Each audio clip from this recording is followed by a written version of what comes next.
Joining me now is Glenn Ignacio, a military expert, retired Air Force Special Ops Commander as well. Glenn, thank you, as always, for joining us. I see you, Roger. Let's talk about the ceasefire talks that are supposed to resume tomorrow. Do you have hope for something coming out of them? Based on where each one stands right now, I don't think there's anything that's going to happen in the immediate. Again, Hamas is pulling and pushing for a long-term ceasefire. Israel wants a temporary with a clear understanding of the exchange of hostages, who those hostages are, and also what's the ratio. Before it was like 10-1. So that is to still be determined, and I think they're still far away from that. Now, Israel places a huge importance, though, on the hostages and getting them home. Would they be willing to cave this time and give up that 10-1 ratio? Definitely one of the considerations for them. But at the same time, it's also a very critical time for Israel within this engagement in Rafah. Rafah is really the last enclave, and they're expecting there's about 4 battalions that they're saying is in Rafah. And that could be, battalions 300 to 1,000 people. So it depends on how many Hamas is.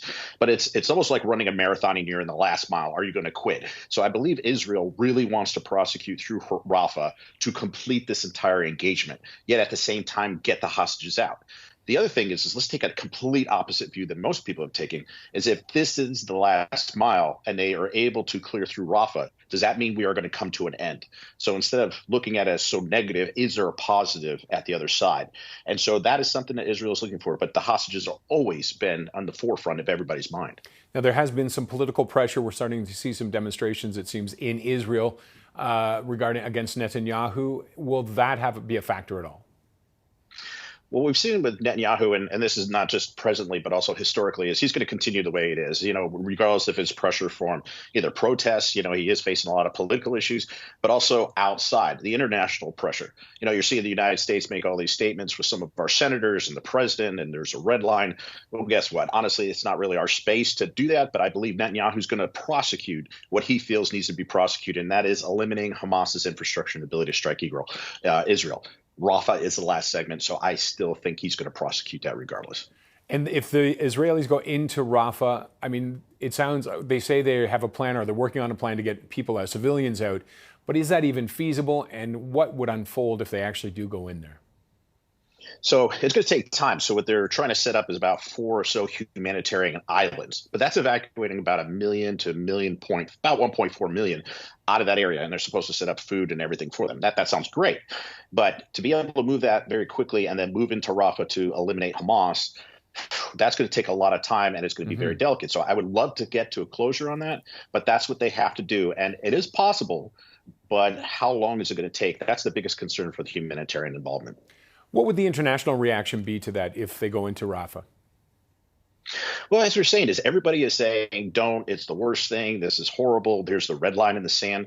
And like I said, Netanyahu is going to prosecute this and the IDF is going to prosecute this, I think, regardless.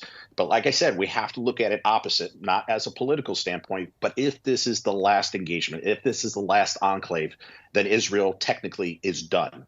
That then is more pressure to say, hey, Israel, you've gone through all of Gaza. It's time to end this war.